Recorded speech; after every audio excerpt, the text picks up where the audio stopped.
Oke, teman-teman semua, di video kali ini gue akan ngajarin kalian step by step gimana caranya kalian bisa keluar dari yang namanya kemiskinan. Beneran, jadi sini gue mau ngajarin ilmu ya, buat kalian yang mau belajar gimana caranya kalian bisa keluar dari kemiskinan. Kali ini agak beda, gue pakai papan tulis, biasa gue kan di ruangan gue sana, enak duduk. Kali ini gue berdiri, biar gue bisa jelasin konsepnya itu lebih detail ke kalian, gimana caranya kalian bisa keluar dari kemiskinan. Karena gue liat banyak banget ya video gimana cara nabung, cara ini, aduh, menurut gue keribetan, simpang siur, yang ngajarin juga gak punya duit gitu. Jadi kalau lu belajar sama orang gembel, lu akan jadi orang gembel juga. Karena rata-rata bahkan yang kalian bayar financial advisor gitu kan, oh kasih saran finansial kalian bayar 1 juta buat waktunya gitu. Itu apa yang dia ngerti gitu. Dia aja buang waktunya ngajarin lu cuma buat uang 1 juta gitu. Jadi itu lu pahami bener-bener gitu. Ketika lu mau hire seorang financial advisor gitu yang gelarnya banyak, kok gue bayar dia waktunya ngajarin gue begini 1 juta gitu. Berarti waktunya semurah itu, berarti nggak punya duit ya. Jadi dia juga nggak tahu apa yang dia omongin. Di sini gue mau ngajarin kalian apa yang gue udah praktekin ya. Gue praktekin itu nggak cuma dari uang 1 juta jadi 10 juta, uang 10 juta jadi 100 juta, uang 100 jadi 10 M ya. Tapi dari gimana caranya gue dari uang awal gue punya 2 juta sampai sekarang di ratusan miliar. Gue akan kasih kalian ya sangat detail. Lu nggak perlu video lain, lu cuma perlu nonton satu video ini. Karena ini udah cukup detail untuk kalian bisa paham. Nah yang pertama ya, kita harus belajar tentang yang namanya human capital dan juga financial capital. Apa itu human capital? Human capital itu adalah kita kan sebagai manusia kita bisa bekerja ya, kita bisa punya income, kita bisa punya waktu, kita bisa cari duit. Nah dari human capital ini itu akan mendegradasi seiring waktu. Buat tadi bilang, oh tapi kan kita nanti bisa cari duitnya lebih banyak di masa depan. Iya betul, untuk orang bodoh ya. Tapi kita tahu manusia itu fisiknya makin tua itu justru makin turun, bukan makin naik ya. Kita secara biologis ya, kecuali nggak tahu nanti ada DNA sequencing atau teknologi yang bisa bikin kita hidup selamanya. Tapi selama kita masih mati di rata-rata Indonesia umur 71-74, ini akan degradasi ya. Jadi orang bilang kan, masa muda kalian happy-happy dulu, senang-senang dulu. Enggak, masa muda justru lu hajar yang kerja paling tinggi. Kenapa? Karena energi lu paling banyak, lu berpotensi untuk dapat duit juga paling banyak di masa muda. Nah, financial capital ini adalah apa? Financial capital ini adalah uang yang kita telah kumpulkan seumur hidup kita. Jadi ya itu, sesimpel itu. Jadi begitu human capital ini awalnya pasti tinggi karena kita masih muda, banyak energi, banyak waktu. Banyak yang salah kaprah ya. Kalian mikir, oke, gue punya uang 1 juta rupiah, ya kan? 1 juta rupiah gue mau pakai untuk investasi apa? Terus lu punya uang 10 juta nih bahkan ya. Lu hire advisor 1 juta gitu kan. Dia saranin lu 4 juta beli saham ini, 2 juta beli obligasi ini. Sisanya dana darurat. Itu lu goblok dan jadi miskin terus seumur hidup lu ya. Makanya ini step by step nih, gimana cara lo keluar dari kemiskinan ya. Financial capital, jangan, ini kalau misalnya lo masih mulai nih, ini umur 20 tahun di sini ya. Lo umur 20 tahun, ini pasti kecil. Jadi kalau lo cuma punya uang 1 juta, jangan fokus sama investasi. Ya. Fokus yang namanya, ini gue jelasin, namanya savings rate. Ya. Savings rate ini apa ya teman-teman? Savings rate, ini gue tulis S di sini. Ya. Rumusnya sangat sederhana, tapi ini rumus yang lo harus ingat. Ya, ini pokoknya uang di atas ini ya, biar gampang formulanya. Itu adalah uang yang lu tabung. Uang yang lu bisa tabung berapa? Misalnya, lu bisa tabung uang 5 juta ya. 5 juta setiap bulan. Total income lu berapa? Total income lu taruh di bawah, 20 juta ya, 20 juta. Nah, S-nya berapa ya? 5 juta dibagi 20 ya. Jadi lu dapat savings rate-nya 25%. Nah, ini bagus atau enggak? Bagus untuk orang rata-rata ya. Cuman tolonglah gitu, kalau lu punya income 20 juta ya, lu at least tabung 10 lah. Ini 25. Nah makanya balik lagi kan, orang selalu bilang, financial advisor selalu bilang, oh kalian targetin 10% yang kalian tabung dari kalian punya ini ya. Terus pakai acara lah 50, 30, 20. Nggak perlu 50, 30, 20 itu semua nggak ada yang penting ya. 50 untuk biaya hidup. Terus nih dia aja apa? 50, 30, 20 ya kan. 50 itu dipakai untuk biaya hidup, 30% dipakai untuk gaya hidup bahkan kan. Untuk senang-senang 20% ditabung gitu. Sekarang gue tanya lo, kalau income lu 1 miliar per bulan, 500 juta lu pakai buat apa di Indonesia? Nah terus 3 juta pakai senang-senang, 22 juta lu tabung. Itu formula orang tolol, makanya miskin semua yang ngajarin itu.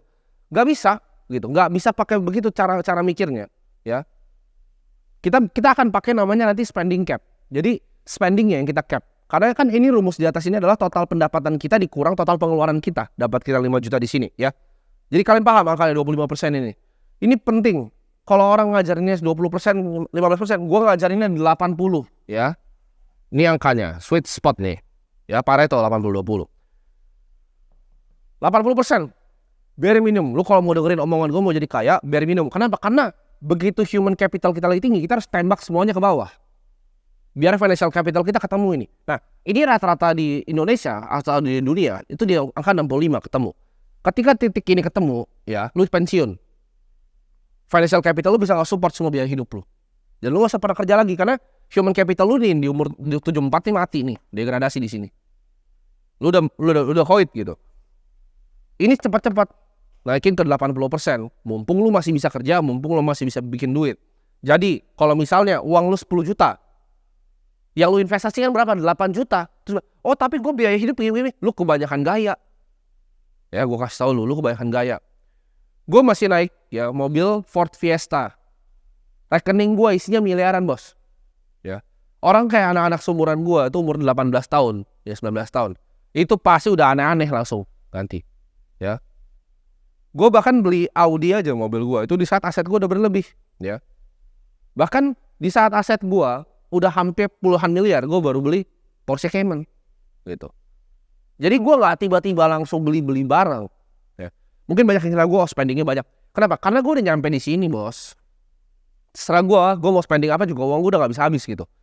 Gue udah bisa pensiun bahkan. Ya, gue nggak usah bikin video-video gini ngajarin anak kayak kalian gitu. Nggak penting buat gue. Kita balik lagi. 80% ini capnya ya. Terserah lu mau dengerin atau enggak. Cuma lu percaya gue, angkanya itu sweet spotnya 80. Apapun yang lu bikin, lu tabung 80%. Oke? Ketika nanti lu degradasi, harusnya lu udah kena titik ini. Ketika lu udah mulai tua, lu harusnya kena titik ini. Nah, financial capital ini kita build dari awal. Sekarang pertanyaannya kan, gimana cara mempercepat financial capital naik biar ketemu? Benar kan? Karena average-nya di 65. Gimana cara kita tarik mundur nih? Ya. Jadi umur 30. Enak kan? 30 lu bebas. Cara tarik mundur adalah apa? Dengan permainan ini, ya. Financial capitalnya sekarang. Kita udah belajar human capital. Gimana caranya tambahin human capital? Gampang. Kerja lebih keras, pakai otak gitu. Income-nya gedein ya kalau lu kerja nih. Makanya gue gak pernah saranin. Oh lu keluar dari pekerjaan lu full time di trading apa gitu. Lu jadi orang miskin, bos. Ya. Lu kerja aja, ya. Baik-baik sama bos lu. Lu kalau misalnya next ada, makanya gue gak suka. Ada orang ngajarin kayak begini, suka ngerendahin orang yang kerja.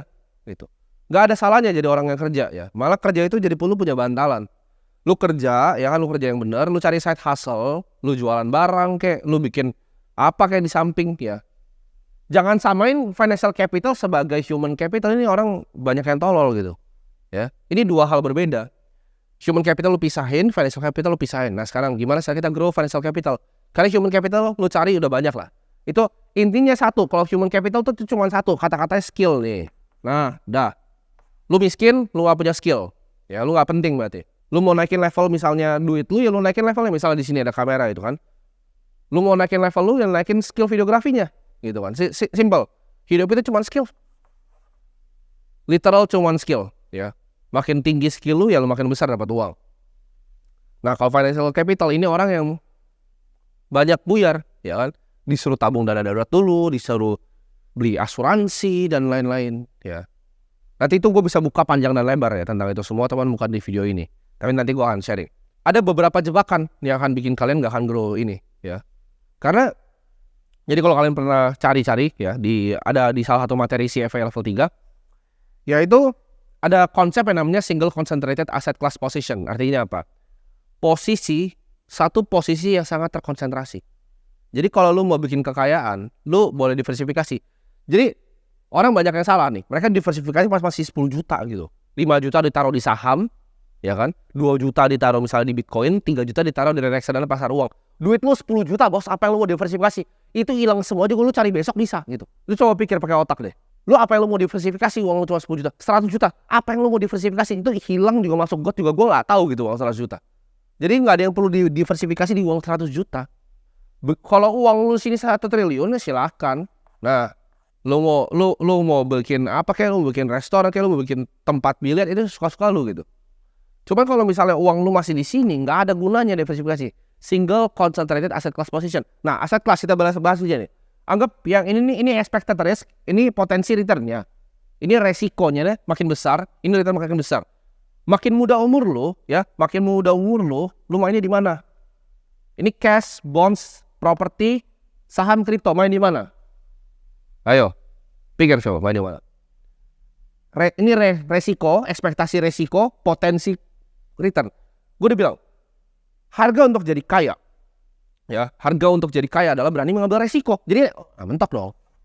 Harga jadi kaya resiko. Masa lu mau kaya tanpa resiko? Ya lu pegang cash aja sini di bank, lu kena inflasi. Cuman apa yang terjadi dengan lu pegang cash kan? Gue udah buktiin di banyak video gue kan, ya. Bahkan gue udah tuntun kalian untuk grow financial capital. Yang gue lakukan tuh gue bantu kalian grow financial capital biar cepet naik sini nih, naik sini. Biar gak gembel-gembel amat hidupnya. Ambilnya di sini, paling pojok, ya. Single concentrated di sini. Semua dari sini lu tembak sini, ya. Jangan mikir kebanyakan. Gue udah kasih blueprintnya nih, game plannya. Lu mau keluar dari kemiskinan lu ngikutin, pasti keluar lu dari kemiskinan. Kalau dia ngajar, oh lu 10 juta, lu taruh sini, ya. Terus lu nanti punya 2 miliar, 400 juta lu pakai untuk cicil buat beli properti kos-kosan, lu pasti jadi gembel aja. Sama kayak semua orang yang bikin itu gembel. Gak ada satu orang kaya pun yang gue lihat, oh gue mau investasi 1000 kos-kosan. Gak ada. Mereka bangun gedung, ya. Mereka gak bangun gedung kantor kayak gini, disewain lantainya. Gak ada yang mau main kos-kosan orang-orang beneran kaya. Mereka bikinnya SCBD, mereka bikinnya PIK 2, dikeruk laut jadi tanah. Itu permainannya. Bukan bikin kos-kosan ya. Tapi itu buat lain cerita ya. Intinya, lu lupain semua ini ya. Mau obligasi, properti. Memang ini resiko paling tinggi, tapi lu masih muda. What's there to lose gitu loh. Karena bukan seberapa keras kita kadang mendayung gitu. Tapi kapal lu naik apaan sih? Kalau lu kapalnya bolong lu di cash. Hah? Lu mau dayung pakai sampai tangan lu juga, mau gayung lu sampai lu ember-ember keluarin air, lu bakal tenggelam juga gitu. Tapi kalau naik speedboat di sini kan enak. Kenapa gue cepet sini? Gue naik speedboat, bos. Apalagi lu yang karyawan ya kan? Karyawan gitu. Uang lu fluktuatif nih. Uang lu tuh begini nih. Sorry. Karyawan, uang lu justru stabil bukan fluktuatif. Kayak begini. Patah kapur gua, nggak apa-apa. Ini pendapatan lu kalau karyawan ya. Kalau lu karyawan, lu harus cari investasi yang justru begini. Ya. Jangan lu cari investasi yang begini lagi, bos. Lu karyawan, lu tabungnya di sini. Gembel lu pasti seumur hidup. Tapi kalau lu cari yang ujung sini, kestabilannya cari dari gaji. Baru investasi ya lu mainin begini. Karena kenapa? Lu bisa ngambil drawdown ketika dia turun, lu bisa tembak ke bawah. Karena lu punya. Nah, makanya kalau lu bilang, oh gue bisa jadi full time trader, yes, ya itu mungkin 1% gitu kan, ya 1% bisa gitu, tapi 99% yang lain gagal. Kalau lu merasa lu spesial itu, lu sejago itu, monggo. Tapi kalau full time trader masuknya kemana? Itu masuk tetap ke skill, human capital, jangan salah, ya full time trader itu masuknya di skill, human capital. Lu bikin hedge fund lah sana, terus lu structure di Singapura gitu kan, lu cari LP taruh duit di lu mainin, itu skill. Human capital, itu bukan financial capital. Financial capital lu apa? Management fee-nya nanti ya, dari hasil fund lu. Ini sesimpel ini. Jadi lu cari uang sebanyak-banyaknya dari human capital pas lu masih muda. Jangan mikirnya, oh nanti gua akan naik pangkat jadi direktur. Jangan gitu. Sekarang tembakin semua ke aset yang paling tinggi. Kripto. Gak mau belajar kripto, beli Bitcoin aja, percaya gua gitu. Lu beli Bitcoin aja, lu tabung ya.